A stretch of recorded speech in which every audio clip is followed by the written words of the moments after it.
லாகுர்னி சிவனும் ஆவா குழுவின் அளித்தலும் பண வெறி மோசடிக்காக முற்றுகையிடப்பட்ட லாகுர்னி சிவன் கோவில் அங்குள்ள வன்முறை குழுக்களுடன் மட்டுமல்ல ஆவா குழுவுடனும் தொடர்புபட்டிருப்பது தெரிய வந்துள்ளது. லாகுர்னி சிவன் கோவிலின் பண வெறி மோசடி தொடர்பில் கைது செய்யப்பட்ட ஆலயத்தின் பணிகளோடு தொடர்புடைய கிளிநொச்சியைச் சேர்ந்த இளைஞன் இன்னமும் விடுவிக்கப்படவில்லை. இப்பெண்ணில் பரம் பாரிஸ்வரி என்ற பெயரில் பதியப்பட்டு இயங்கும் லாகுர்னி சிவன் கோயிலானது பாரிஸில் இயங்கி வரும் ரவுடி குழுக்களின் பின்னணியில் இயங்கி வருவது தெரிய வந்துள்ளது. இக்கோயிலுடன் தொடர்புபட்டிருந்த ஆவா குழுவின் பிரசன்னா பாரிஸில் படுகொலை செய்து தப்பியோடி தற்போது கனடாவில் மாட்டப்பட்டுள்ளார்.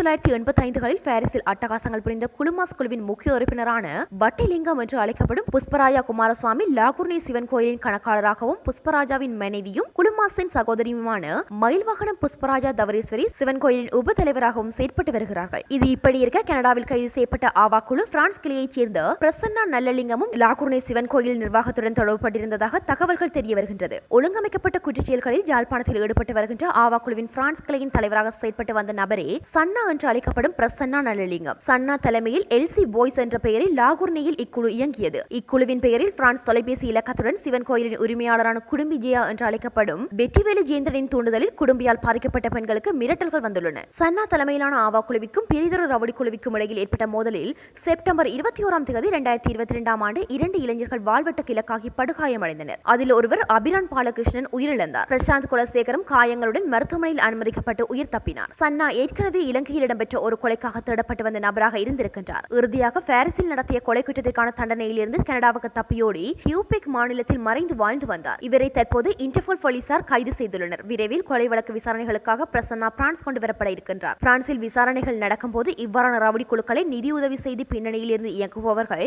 வெளிச்சத்துக்கு வருவார்கள் என எதிர்பார்க்கப்படுகின்றது. இந்த விசாரணைகளில் லாகுர்னி சிவன் ஆலயத்துடன் தொடர்புபட்ட பலர் சிக்க வாய்ப்புள்ளது. சமீப காலங்களில் பாரிஸ் சிவன் கோயிலில் இடம்பெறும் சட்டவிரோத நடவடிக்கைகளுக்கு பின்னணியில் இருந்து செயற்பட காட்டான் குழு நியமிக்கப்பட்டிருப்பதாகவும் அறிய கிடைக்கின்றது. லாகுர்னி சிவன் கோயிலின் முன்னாள் குருக்களான சுதன் ஐயரை வலுக்கட்டாயமாக காட்டான் குழுவினூடாக மிரட்டப்பட்டு வெளியேற்றப்பட்டதாகவும் சிவன் கோயில் வட்டாரங்கள் தெரிவிக்கின்றன. அத்துடன் வெற்றிவேலு ஜெயேந்திரனால் காட்டான் குழுவின் தலைவருக்கு மாதாந்தம் 1000 யூரோக்கள் கப்பம் காட்டி வருவதாகவும் தெரிய வந்துள்ளது.